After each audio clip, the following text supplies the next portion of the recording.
تو خوب سمجھ لو، قرآن کریم نے ایک لفظ فرمایا ہے، وَمَا الْحَيَاةُ الدُّنْيَا إِلَّا مَتَاعُ الْغُرُورِ۔ دنیا کا جتنا ساز و سامان ہے، چاہے وہ جائیداد منقولہ ہو غیر منقولہ ہو، یہ سب دھوکے کا سامان۔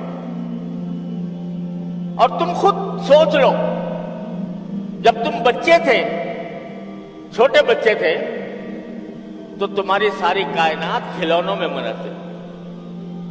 اگر کسی بچے سے اس کا کوئی کھلونا چھین کے لے جائے تو کیا سمجھے گا وہ سمجھے گا میری دنیا لٹ گئی، میری کائنات لٹ گئی، کیونکہ وہ اس کھلونے کو اپنی زندگی کا لازمی حصہ سمجھتا ہے۔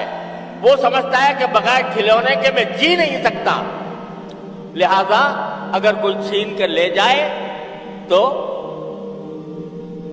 اس کو ایسا غم ہوتا ہے کہ بڑوں کو شاید جائیداد کھونے کا بھی اتنا غم نہ ہوتا، روئے گا، چلائے گا کہ بھلا لے گئے۔ جب تم بڑے ہو جاتے ہو اور اپنے بچپن کے قصے یاد کرتے ہو تو کیا ہوتا ہے؟ ہنسی آتی ہے کہ نہیں؟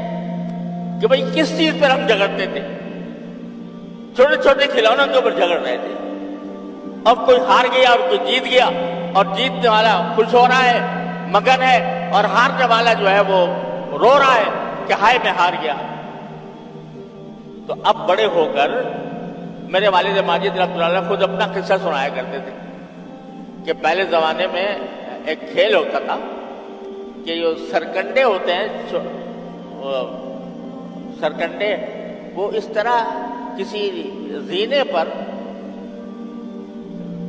ایک بچہ اپنا ڈالتا تھا، ایک دوسرا اپنا ڈالتا تھا، جس کا پہلے پہنچ گیا وہ جیت جاتا تھا، اور جیتنے کے نتیجے میں وہ دوسرے کا سرکنڈا قبضے میں کر لیتا۔ تو حضرت والد صاحب فرماتے ہیں، میں ایک مرتبہ بچپن میں میرے چچا زاد بھائی تھے، وہ مجھ سے بڑے تھے، ان کے ساتھ وہ سرکنڈوں کا کھیل کھیل رہا تھا۔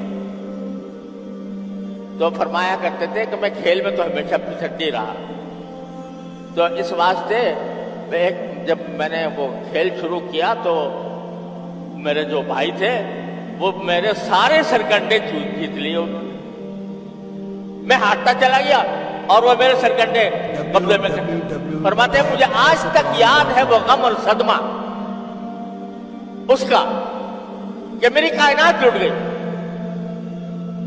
یہ ہر شخص کے ساتھ پیش آتا ہے، کوئی دنیا میں ایسا نہیں ہے جس کے ساتھ یہ واقعہ پیش نہ آتا ہو۔ لیکن بڑے ہونے کے بعد جب اس واقعے کو یاد کرتے ہو تو ہنسی آتی ہے کہ نہیں، کہ ہم کیسے بیوقوف تھے، کس چیز کو اپنی مال و متاع قرار دے رہے تھے، کس چیز کو اپنی کائنات سمجھے ہوئے تھے، کتنے بیوقوف تھے۔ اب آج بیوقوفی پہ ہنستے ہو۔ جب بندہ ذرا بڑا ہوتا ہے،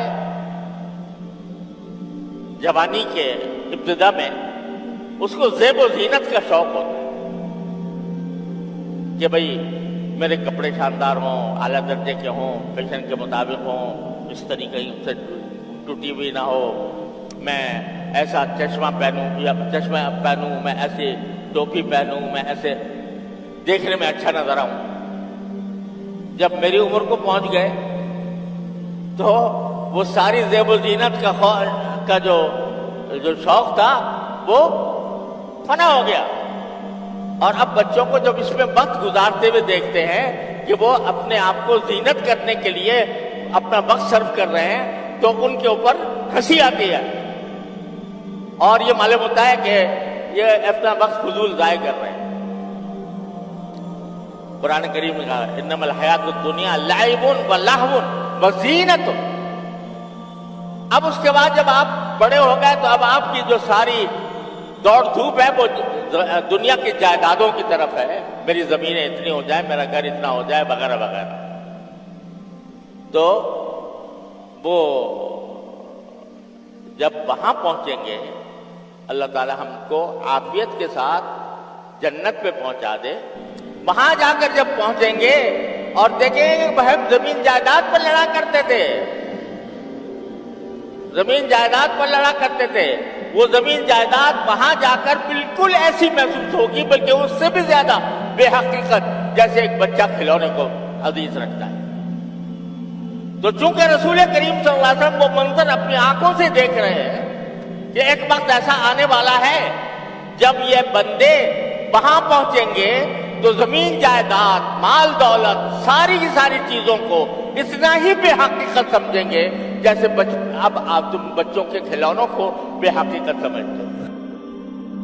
جو کچھ سنا گیا اللہ اس پر عمل کرنے والا اور آگے لوگوں تک پہنچانے والا بنائے۔ مزید اصلاحی بیانات کے لیے ہمارا یوٹیوب چینل ایمان و یقین کو سبسکرائب کریں۔ جزاک اللہ۔